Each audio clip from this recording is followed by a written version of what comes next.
अगर बेटी ससुराल में बिना कारण के दुखी हो तो मां की गलती है। मैं हमेशा आपसे कथा में कहता आया हूं, बेटी को बेटी के गुण मत सिखाओ, बेटी को बहू के गुण सिखाओ। अपनी बेटी में वो सारे गुण दो जैसी तुम बहू चाहते हो। आजकल के माता पिता कहते अरे ये सुख भोगने दो, जब तक यहाँ है तभी तक सुखी है, बाद में तो इसे काम करना ही है। जब जीवन में ऐसा आलस्य आ जाएगा तो फिर काम करेंगे वहाँ जाके?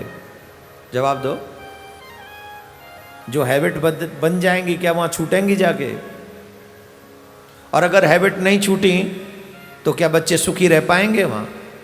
ये कितनी भी सासू माँ कह ले मेरी बेटी है मेरी बेटी है, पर चाहिए तो बहू, बेटी नहीं चाहिए। लाख कह ले ये मेरी बेटी है, पर चाहिए बहू। ध्यान दें, सास भी देवियां हैं और बहू भी देवियां हैं। यहां पुरुष का कोई रोल नहीं है। बहू की लड़ाई ससुर जी से नहीं होती है, बहू की अधिकांश लड़ाई सासू मां के साथ होती है। हाँ या ना?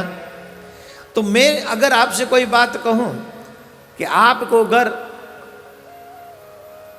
अपनी बेटी को सुखी देखना है तो उसमें सारे वो गुण दो जो बहू में देखना चाहती हो आप, कि जिसके घर में भी वो जाए उसे परफेक्ट बहू मिले, उसे सिखाना न पड़े। और तब वो उसकी सास नहीं कह पाएगी तेरे माँ बाप ने तुझे कुछ सिखाया नहीं, सिखा के ही भेजा है। मां सुनैना ने राजकुमारी सीता जी को भी बहुत सारे गुण सिखाए। ये भी कहा कि तुम यहां बेटी हो पर वहां तुम जो है बहू हो। और एक और बात बताई, वहां कोई काम ऐसा मत करना जिसकी वजह से तुम्हारे पिता को सर नीचा करना पड़े। एक और बात ध्यान रखें, बेटा अगर बिगड़ जाए तो एक कुल में दाग लगता है, और बेटी के स्टेप इधर उधर हो जाए एक आध तो दो कुल बदनाम होते हैं। अच्छा करें तो दो कुलों का नाम होता है। एक, अरे फलाने की बेटी ने बड़ा अच्छा किया। दूसरा, अरे क्या बात है फलाने की बहू है, गजब कर दिया, गोल्ड मेडल लेके आई है। हो गया नाम दो कुलों का। याद कीजिए जिस समय महाराज जनक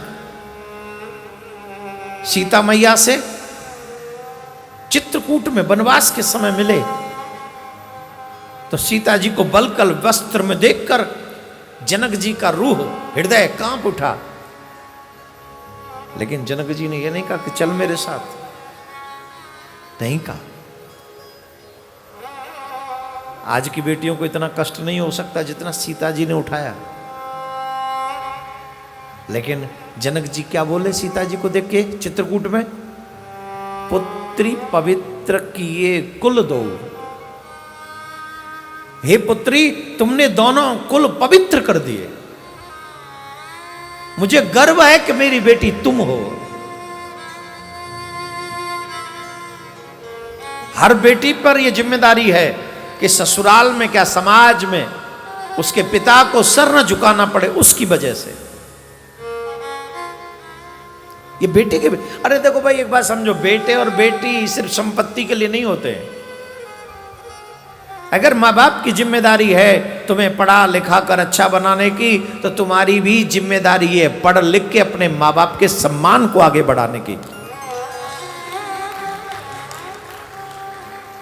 माँ बाप सर्वेंट नहीं है, हमारे नौकर नहीं है। ये बच्चों को समझना चाहिए। तुम सही माने में सही संतान तब कहलाओगे जो तुम्हारे कारण तुम्हारे मां बाप का सर ऊंचा हो। आज जनक जी चित्रकूट में कह रहे हैं कि बेटी तेरी वजह से हमारा कुल धन्य हो गया, दोनों कुलों का तूने नाम कर दिया।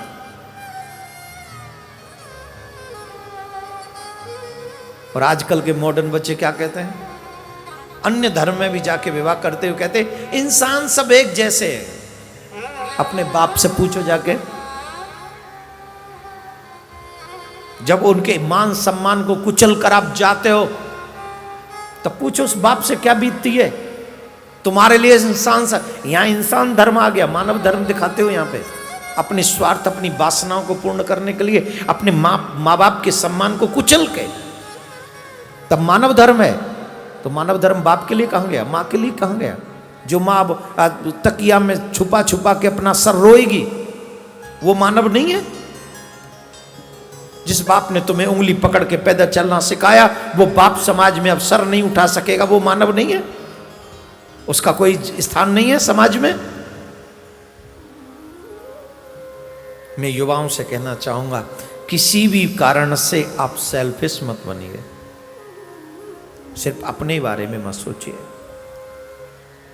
बेटा हो या बेटी, माँ बाप का सम्मान बढ़ाने से ही सपूत कहलाते हैं। बेटा हो या बेटी, माँ बाप का सम्मान गिराने वाले सपूत नहीं होते, कपूत ही होते हैं। इसलिए रामचरितमानस पढ़ना चाहिए। माँ सुने ना अपनी बेटी को विदा करते समय कह रही हैं, बेटी कोई भी कार्य ऐसा मत करना जिससे तुम्हारे पिता को सर नीचे करना पड़े। हम तो सिर्फ अब तक तुम्हारे माँ बाप थे, यहां से आगे तुम्हारे माँ बाप ये दशरथ जी और माँ कौशल्या हैं। आहा,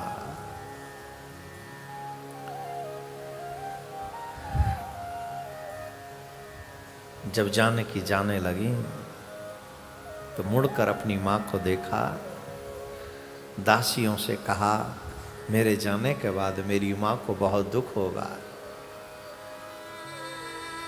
मेरी माँ का ध्यान रखना। जब जब मेरी माँ मेरी याद करे तब तब मेरी बात मेरी माँ को सुना। माँ को दुखी मत रहने देना, माँ को दुखी मत रहने देना। और वो पल भी आ गया जब माँ जानकी विदा हो रही थी। उसी समय महाराजा चक्रवर्ती दशरथ के समधी श्री जनक जी पहुंच गए। और जैसे ही जनक जी अपने पिता को माँ जानकी ने देखा, दौड़कर लिपटकर अपने पिता से खूब रोए। सियहि पीलो के धीरता भागी, रहे कहावत परम बैरागी। लीन राय और लाए जानकी, मिटी महा मर्याद ज्ञान की। जैसे ही माँ जानकी को, बैरागी हैं ये, विधेय हैं,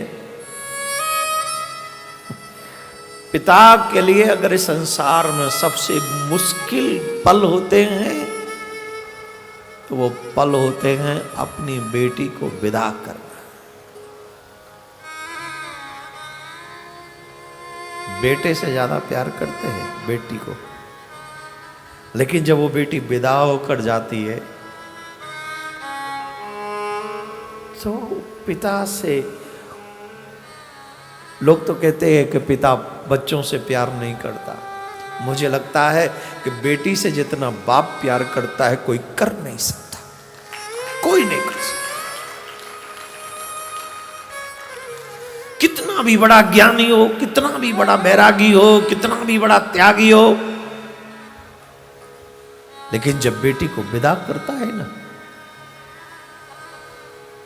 वो सिर्फ बाप होता है और कुछ नहीं, सिर्फ पिता होता है। जानकी को देखकर मिथिलापति मिथिलेश रो रहे हैं और पूछ रहे, विधाता तूने बेटी को जन्म ही क्यों दिया? बेटी को जग में जन्म होनो ही दुख रूप, घर में कोई न रख सक्यो रंक हो चाहे भूप। बेटी का जन्म जग में जन्म दुख है। कोई कितना भी बड़ा आदमी क्यों ना हो, अपनी बेटी को घर में नहीं रख सकता। उसने अपनी बेटी को विदा करना ही पड़ता है। बेटी मैं भी तुझे अपने घर नहीं रख सकता।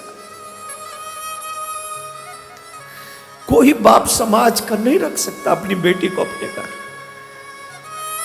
विदा करना पड़ता है। हर बाप की मजबूरी है।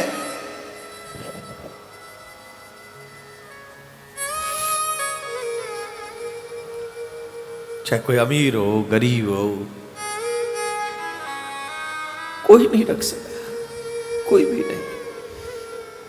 सीता मां कहती है, पिताजी मैं तो तुम्हारी गाय हूं, जहां भेजो वहां जाऊं।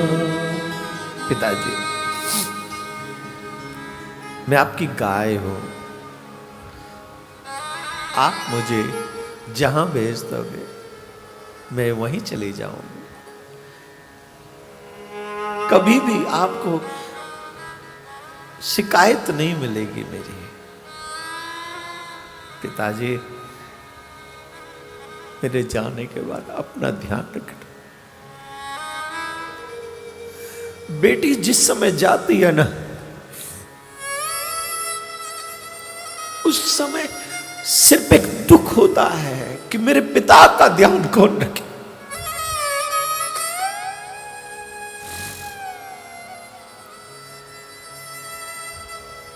जब भी आप घर में जाओ, तमाम नौकर चाकरों सबसे पहले बेटी भाग कर आती है, जल लेकर आती है। ससुराल जा रही है, एक नए घर जा रही है, नहीं पता वो घर कैसा होगा, मैं कैसे रहूं, अपनी चिंता नहीं उस बेटी को। अगर चिंता है तो ये कि मैं जा रही हूं, मेरे पिता की देखभाल कौन करेगा। उसी समय बुलाती, भाई इधर आ, पिताजी को समय पे दबा देना, समय पे भोजन देना, और आप समय से सब लेना, आप सो जाना।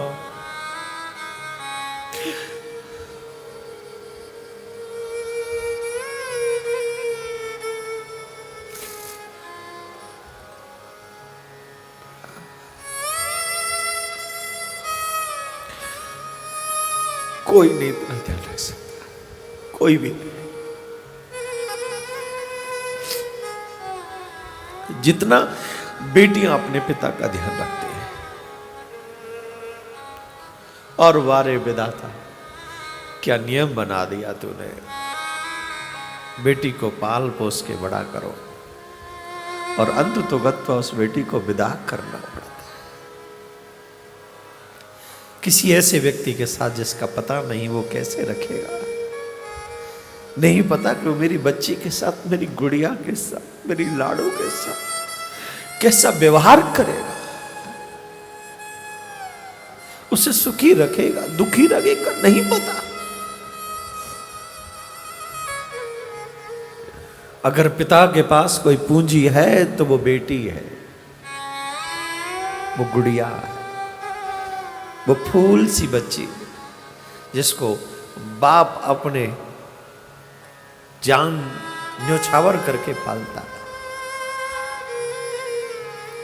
और जब उसी गुड़िया को विदा करने का समय आता है, वो पल आता है, तो मुझे लगता है कि मरने से पहले शायद ये उसकी मौत होती है, जब अपनी बेटी को विदा करता।